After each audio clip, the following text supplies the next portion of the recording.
एक महत्त्वाची breaking news समोर येते। कोकणात येणाऱ्या पर्यटकांच्या सोयीसाठी महत्त्वाचा निर्णय घेण्यात आलाय। रत्नागिरीच्या समुद्र किनाऱ्यांवर बायो डायजेस्टरसह इको टॉयलेट उभारण्यात येणार आहे। पर्यटकांसाठी चेंजिंग रूमची देखील व्यवस्था केली जाणार आहे। भाजपचे प्रदेशाध्यक्ष रवींद्र चव्हाण यांच्या पाठपुराव्याला यश मिळाले।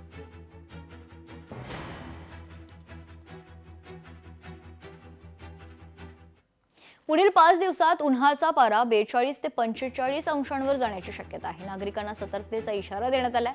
नागरिकांनी पुढील 5 दिवस विशेष काळजी घेण्याची आवश्यकता आहे। पुणे हवामान विभागाने सतर्कतेचा इशारा दिला।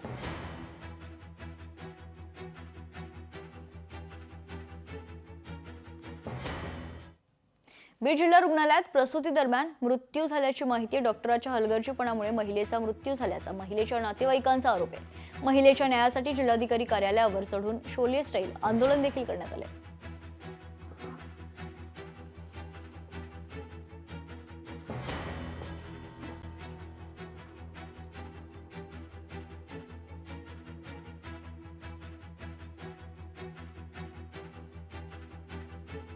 डॉक्टरच्या हलगर्जीपणामुळे महिलेचा मृत्यू झाल्याचा नातेवाईकांचा आरोप असून या नातेवाईकांनी शोले स्टाईल आंदोलन देखील केलं।